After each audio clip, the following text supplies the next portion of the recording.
Hello everyone, my name is Gagan Garg. Welcome to Apna Gurukul.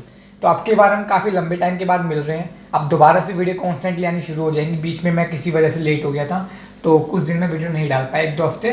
तो आपसे मैं दोबारा से वीडियो कोशिश करूँगा कॉन्स्टेंटली डालने की, ठीक है। तो अभी हम काइनेटिक्स पढ़ रहे थे। काइनेमेटिक्स में मैं आपको बहुत ज़्यादा बेसिक से उठाते हुए चल रहा हूँ और बहुत अच्छे लेवल की हर एक चीज़ कराऊंगा मैं आपको। आई प्रॉमिस, बहुत अच्छी लेवल की हर एक चीज़ कराऊंगा मैं आपको, ठीक है।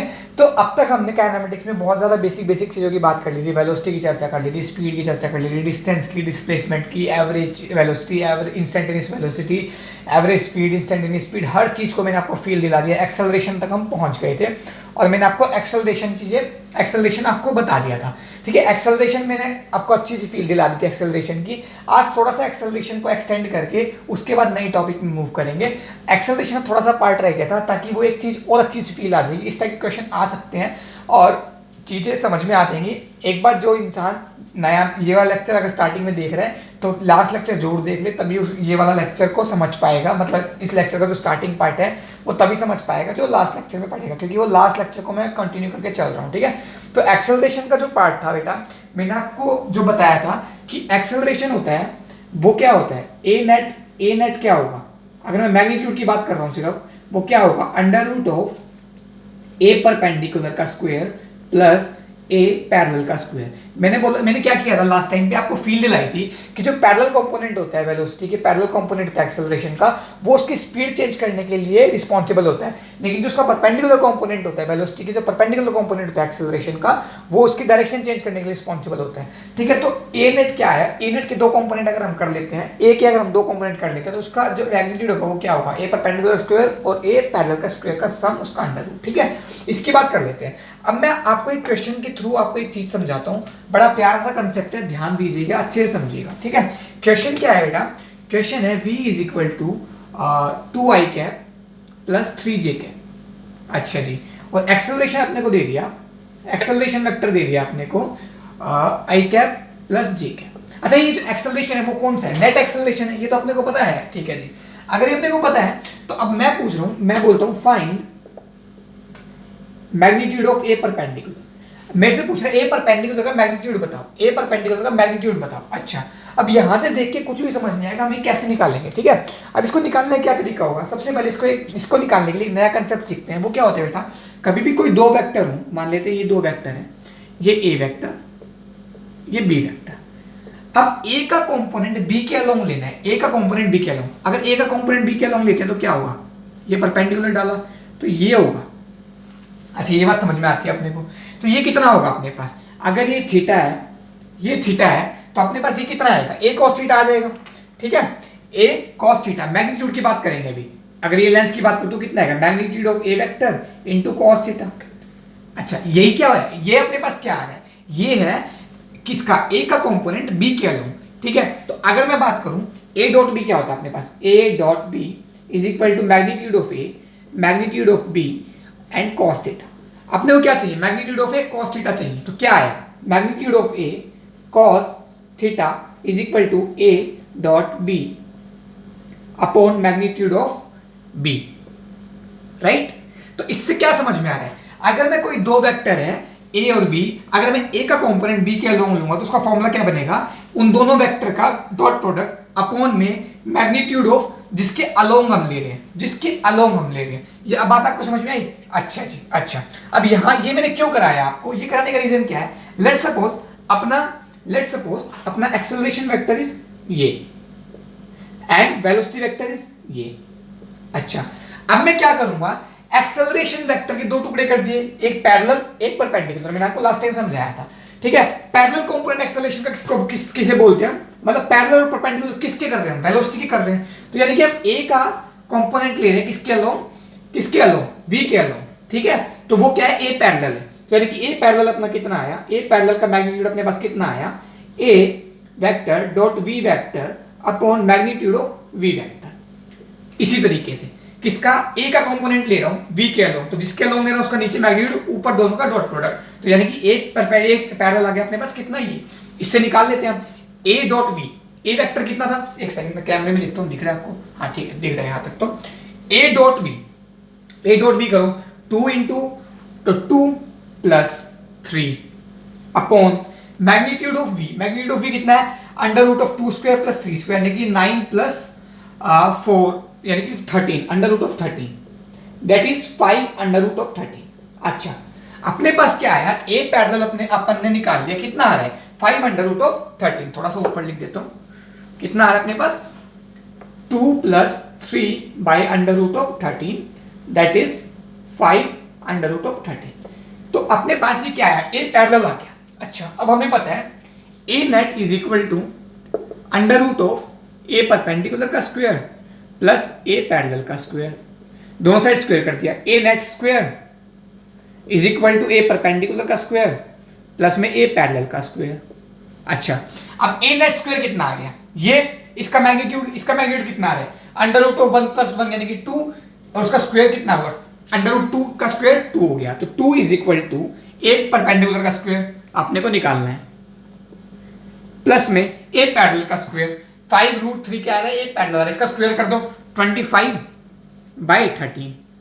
ठीक है, ठीक है जी। अब इस तरफ ले जाओ, जो भी आंसर आ रहा है वो अपना आंसर आ गया। ठीक है, that is 2 minus 25 by 13 is equal to A perpendicular का स्क्वायर। तो ए परपेंडिकुलर यहां से अपने पास आ गया 13 26 1 बाई अंडर रूट ऑफ 30।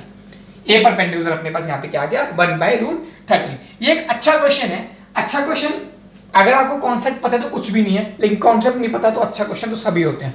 तो इस तरीके से बता रहा हूँ, एक नया कॉन्सेप्ट है, दिमाग जनरली क्या होता है यहाँ तक जाता नहीं है, इसलिए मैंने आपको ये चीज कराई है आपको एक क्वेश्चन के थ्रू। और मेन कंसेप्ट है मेरा सिखाना यहाँ पे कि एक वेक्टर का दूसरे वेक्टर के लोग कंपोनेंट कैसे लिया जाता है। ठीक है, चलो नोट कर लो फटाफट से, पोस्ट करो, नोट करो, पोस्ट करो, नोट करो, जल्दी करो। चलो रब कर रहा हूँ बेटा, पोस्ट करके नोट कर लेना, इतने मैं रब करता हूँ। ठीक है, ओके। अच्छा चलो, अब बात करते हैं इक्वेशन ऑफ मोशन की। ठीक है, जो अपन पढ़ते हैं v is equal to you plus A T, ठीक है, s is equal to U T plus half A T square, V square is equal to U square plus 2as, ये सब हम पढ़ते हैं। तो ये आती कहाँ से है, उसका डेरिवेशन कर लेते हैं आज वाली क्लास में। उसके अलावा अगर टाइम बचेगा तो आगे कर लेंगे, नहीं तो देखते हैं। ठीक है, तो चलो क्या है इक्वेशन ऑफ, हेडिंग डालना चाहो डाल दो, नहीं तो कोई जरूरी नहीं है, मेन है सीखना। इक्वेशन ऑफ मोशन,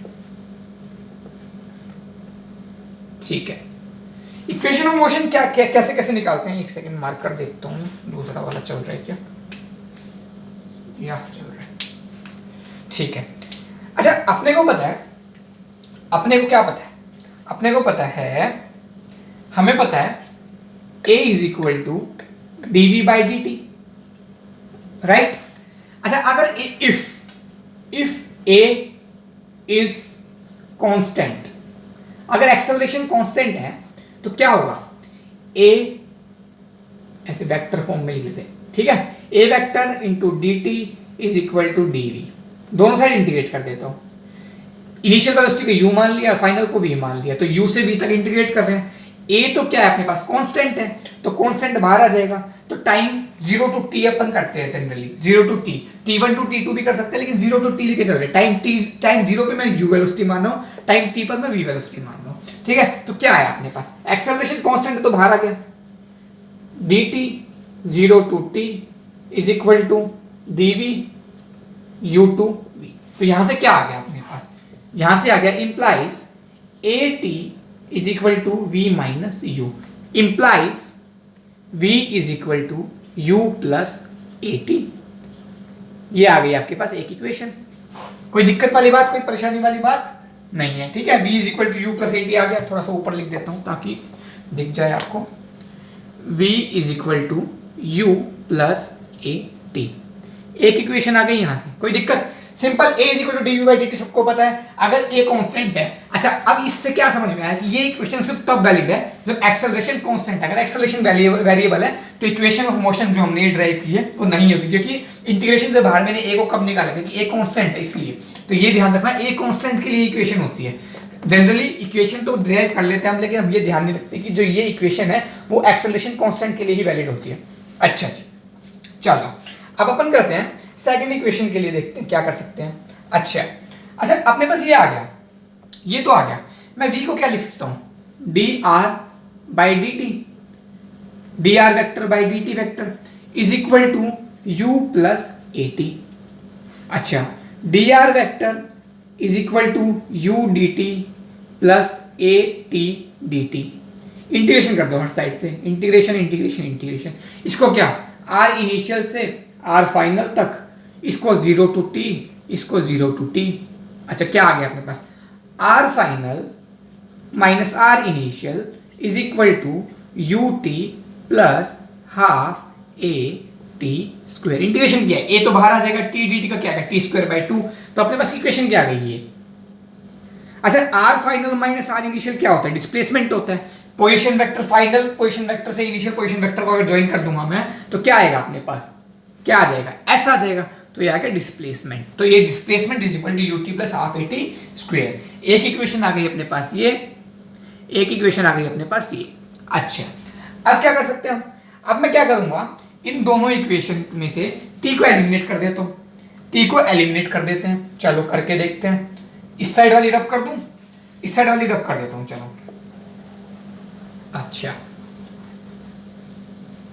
अब क्या है अपने पास, अपने पास दो इक्वेशन है, v is equal to you plus A T, और एक इक्वेशन है s is equal to U T plus half A T square. अच्छा, मैं यहां से t की वैल्यू निकाल कर यहां पुट कर देता हूं, एलिमिनेट करना है बेसिकली, कुछ भी कर लो कोई दिक्कत नहीं है, जैसे आपको सही लगे। तो मैं यहां से क्या कर रहा हूं, t की वैल्यू निकाल रहा हूं, v minus U by A is equal to T, और मैं यहां पुट कर रहा हूं, क्या आ गया, s is equal to U v minus U by A plus में हाफ ए टी, क्या आ गया आपके पास, टी स्क्वायर, यानी कि v माइनस यू का स्क्वायर बाई हाफ ए आ गया, और ये ए स्क्वायर। अच्छा, तो ये इससे तो ये कैंसिल हो जाएगा, क्या बचा अपने पास, ये आया। तो s इज इक्वल टू, अच्छा अब करते हैं, क्या आ गया, क्या कर सकते हैं, ए कॉमन आके यहाँ ले जाएंगे, ए कॉमन लेके यहाँ पे ले आएंगे, यानी कि A S is equal to U V minus U square. अच्छा अच्छा अच्छा अच्छा, ठीक है, प्लस वी स्क्वेयर प्लस में U square minus 2uv by 2, ये आ गया अपने पास। अच्छा, अब मैं इधर ले आता हूँ, 2as is equal to 2uv minus 2u square plus V square plus U square minus 2uv। अच्छा, क्या क्या कैंसिल आउट हो रहा है, ये कैंसिल हो गया, 2uv से 2uv कैंसिल हो गया, ठीक है, वी स्क्वेयर यू स्क्वेयर और ये माइनस 2u स्क्वेयर, तो माइनस यू स्क्वेयर आ गया। तो अपने पास नेट इक्वेशन आ गई, implies 2as is equal to v square minus u square। ये थर्ड इक्वेशन आ गई आपके पास। ये तीन इक्वेशन अपने पास क्या आते हैं, इक्वेशन ऑफ मोशन। लिख लो, फटाफट से लिख लो। आई गेस दिख गया होगा बोर्ड पे, जहां नहीं दिखा, यहाँ वाला लाइन नहीं दिखी आपको, तो ये वाली मैं बता देता हूँ। इसमें हमने क्या किया, बस रीअरेंज किया है, रीअरेंज करके आपके पास जो फाइनल इक्वेशन आएगी वो आएगी 2as is equal to V square minus U square. ये इक्वेशन आपके पास आएगी। आई होप अब दिख गया हो, देखता हूँ, हाँ अब दिख गया, ठीक है। तो ये इक्वेशन आपके पास आ गई। अच्छा, तो अब ये तीन इक्वेशन ऑफ मोशन होती हैं, इससे बहुत सारे क्वेश्चन होंगे आगे। ये इक्वेशन हजारों जगह यूज होगी, लाखों जगह यूज होगी, ठीक है। मैकेनिक्स में बहुत जगह यूज होगी, काइनेमेटिक्स में तो होनी ही होनी है। अच्छा, अब ये इक्वेशन कब वैलिड है, ध्यान से स्टार्ट पॉइंट डाल के डाल दो कि ये इक्वेशन सिर्फ तब वैलिड है जब एक्सेलरेशन कांस्टेंट है। एक्सेलरेशन कांस्टेंट है, अगर एक्सेलरेशन वेरिएबल हो तो ये इक्वेशन वैलिड नहीं है। अच्छा, टाइम देखता हूँ क्या हो गया, उसके बाद आगे बढ़ेंगे। अगर टाइम हो तो 14 मिनट, देखता हूँ कोई छोटा टॉपिक है क्या, अदरवाइज नेक्स्ट में करेंगे।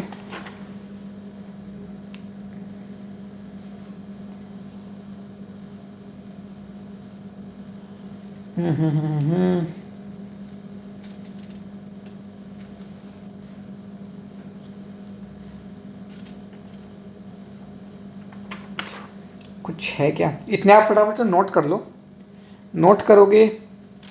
अच्छा, एक क्वेश्चन कर लेते हैं, कोई बात नहीं, एक क्वेश्चन कर लेते हैं।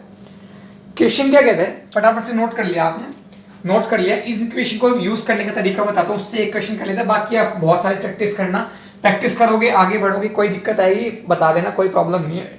अभी यहाँ यूट्यूब पर डाउट्स लेना पॉसिबल नहीं है, पर अगर हमारी कम्युनिटी बढ़ जाती है तो हम डाउट्स लेना भी शुरू कर देंगे, डोंट वरी।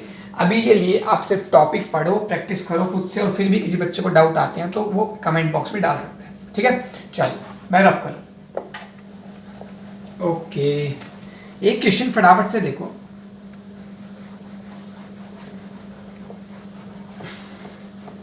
अच्छा चलो, क्वेश्चन क्या कहता है, क्वेश्चन कहता है कि एक बॉक्स है जिसका इनिशियल वेलोसिटी कितनी है 5 मीटर पर सेकेंड, और इस साइड एक्सेलरेशन है कितना 2 मीटर पर सेकेंड स्क्वायर।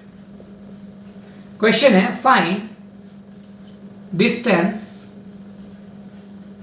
डिस्टेंस पूछ रहे, ध्यान रखना, distance travelled in 3 seconds, 3 second में कितना डिस्टेंस ट्रेवल किया वो हमें पता करना है। अच्छा अच्छा अच्छा अच्छा, अब देखो कैसे सोल्व करते हैं, सब दिमाग लगाना है और कुछ नहीं है। पहली बात तो डायरेक्ट इक्वेशन मत लगा देना, s is equal to u t plus half t square, क्योंकि वो जो s होता है वो डिस्प्लेसमेंट होता है, डिस्टेंस नहीं होता, ध्यान रखना। ठीक है जी, अब देखो आप देख पा रहे हो वेलोसिटी के अपोजिट डायरेक्शन में एक्सेलरेशन है, दैट मींस वेलोसिटी कम हो रही है, कम हो रही है, ये तो पता लग गया। अब इसका मतलब इसका मोशन कुछ ऐसा होगा कि ये आगे जाएगा, उसके बाद इसकी वेलोसिटी 0 हो जाएगी, उसके बाद ये वेलोसिटी ऐसे बढ़ने लग जाएगी, तो ये यू टर्न ले लेगा। ठीक है जी, अब हमें फाइंड आउट करना है कि वेलोसिटी 0 कब हो रही है। पहले तो एक्चुअली वो देखते हैं वेलोसिटी 0 कब हो रही है। तो वेलोसिटी 0 का क्या करते हैं, मैं इक्वेशन लगाता हूं, v square is equal to u square, time निकाल लें, टाइम निकाल लेते हैं, चलो टाइम निकाल लेते हैं, v is equal to you plus A t. अच्छा, अगर मैं इस साइड वाली को पॉजिटिव मान रहा हूं तो v क्या है 0, 0 फाइनल वेलोसिटी 0, मैं वही फाइंड आउट कर रहा हूं कि इस मोमेंट पे 0 ही, is equal to initial velocity 5, और ये 5 इस डायरेक्शन में थी तो एक्सेलरेशन नेगेटिव डायरेक्शन में, तो -2 इंटू टी, तो टी क्या आ गया आपके पास 5/2, दैट इज 2.5 सेकेंड। अच्छा, अपने को ये तो पता लग गया कि 2.5 सेकेंड तक तो ये चला और यहां वेलोसिटी 0 हो गई, टी इज इक्वल टू 2.5, तो 2.5 के बाद ये इधर चलने लग गया। अच्छा, जब इधर चलने लग गया तो इसकी इनिशियल वेलोसिटी इस मूवमेंट के लिए यहाँ पे 0 और फाइनल वेलोसिटी कुछ भी हो कोई फर्क नहीं पड़ता, और एक्सेलरेशन पॉजिटिव हो गई उसके लिए, मतलब acceleration in the direction of velocity आ गई।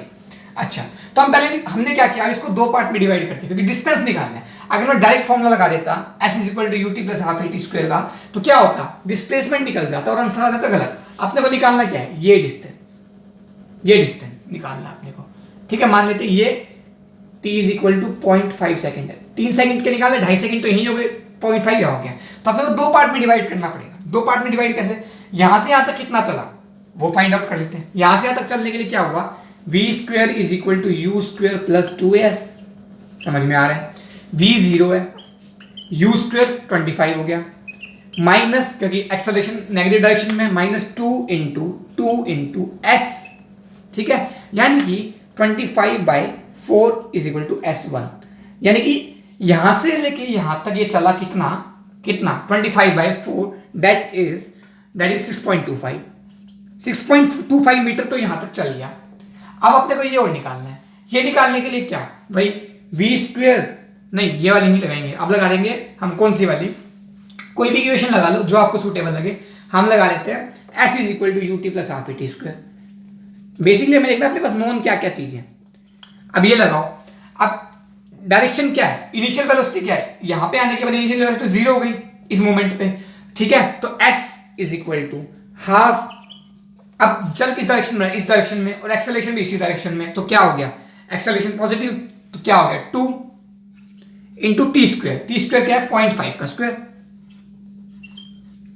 क्या आ गया अपने पास, एक्सेलरेशन 2 डाला, ठीक है, तो ये आ गया s इज इक्वल टू 0.25, ठीक है, 0.25 आपके पास आ गया क्या, एक्सेल ये s, तो s कितना हुआ अपने पास, इतना प्लस इतना, कितना हो गया, टोटल डिस्टेंस कितना हो गया, टोटल डिस्टेंस हो गया s1 plus s2 that is 6.25 plus 0.25 that is 6.5।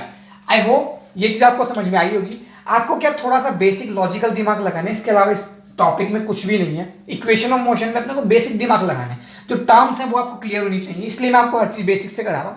Terms जो हैं वो आपको क्लियर होनी चाहिए, और उसके अलावा मैंने आपको कुछ नया नहीं समझाया यहाँ पे, बस मैंने आपको बता दी गलती कहाँ करते हैं। जब हम स्टार्टिंग से शुरू करते हैं तो हम क्या है, तीनों इक्वेशन डायरेक्ट लगाने की सोचते हैं।